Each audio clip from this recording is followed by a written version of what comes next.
Israel is now facing a national crisis, raging wildfires. They're going through parts of Tel Aviv and Jerusalem, forcing evacuation of communities. At least 13 people have been injured so far. The situation up until Wednesday looks grim, with the fire spreading quickly and inching towards the city. However, major bushfires have been largely brought under control. Our next report telling you more.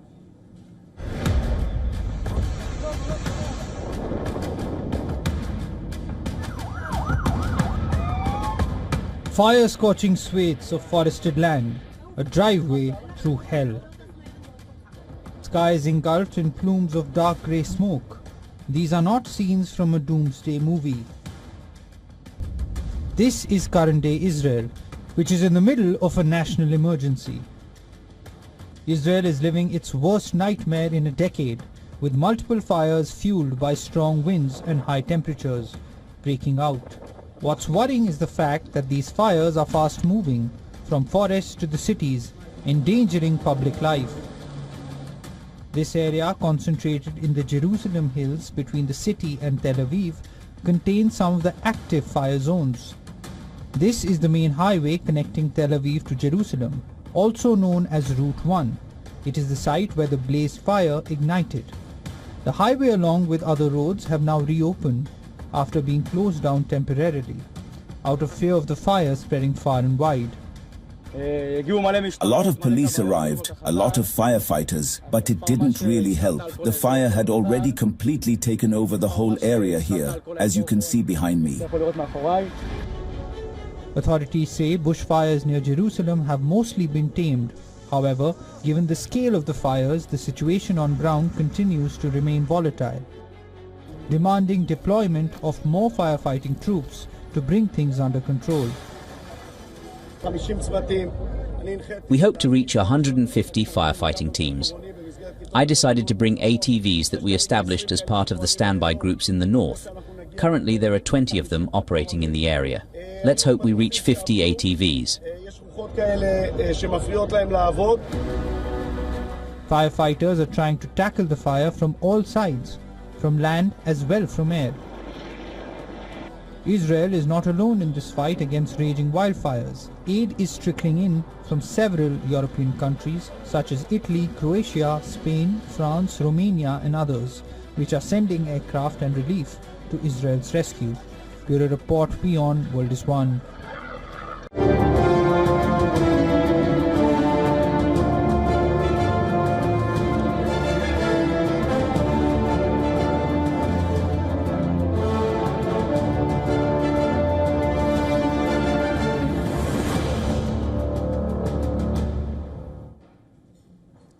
Pakistan has appointed ISI Chief Lieutenant General Mohammad Asim Malik as its new national security advisor. This is not just any other routine bureaucratic appointment. The changes at the top go far beyond Islamabad's corridors of power, because for the first time in Pakistan's history, the same man will simultaneously hold both the ISI chief's post and helm the NSA's office. General Malik now commands an unprecedented grip over both intelligence operations and national security policy making. Pakistan left the NSA post empty for nearly 2 years, but this sudden appointment comes just after the horrific terror attack in Pahalgam.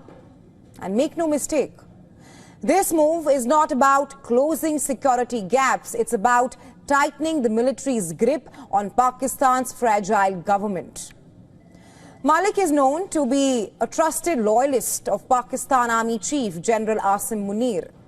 From managing internal military affairs as Adjutant General to stepping into the ISI's top job, Malik has always been Munir's trusted lieutenant. And his promotion to NSA, well, that's perhaps a direct reflection of Munir's increasing role in Pakistan's political landscape. On paper, Malik will report to Pakistan Prime Minister Shehbaz Sharif, but the reality is likely to be starkly different, because Malik really acts on Army Chief Munir's orders. The message is clear. Pakistan's real chain of command does not run through Islamabad. It runs straight from Rawalpindi's military headquarters. The timing of the Pahalgam terror attack and the appointment of Malik comes at a time when Pakistan is teetering on the edge. We say that because Pakistan's economy is crumbling, inflation is rising, and demonstrations across its major cities have become a norm. Baloch separatists continue to target the military, and the Pakistan army claims it's killing infiltrators on the Afghan border.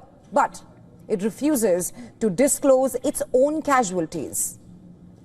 Pakistan's military is clearly bruised and battered right now, and it is reverting to its old playbook. That's when things fall apart internally, they change the narrative vis-a-vis India. The Pahalgam terror attack fits this very pattern, an age-old strategy to distract the Pakistani people from the failures of the country's leadership. But this may not just be about distraction. There could be more at play. And Malik's appointment could be important in all of this. Munir's aggressive maneuvers, like his recent speech and his role in the Pahalgam terror attack, perhaps show signs of a coup in the making. Some voices say Munir is laying the groundwork to seize power outright. And having close aides like Malik could help him in this endeavor, as well as further embolden his desire to seek war with India. Just as Zia-ul-Haq did decades ago when his coup toppled and ultimately executed Prime Minister Zulfikar Ali Bhutto, or like General Pervez Musharraf with Nawaz Sharif. The Pakistani army has always forced its political opponents into exile or perhaps silenced them permanently. Former Pakistan Prime Minister Nawaz Sharif perhaps narrowly escaped death only because Saudi Arabia offered him refuge.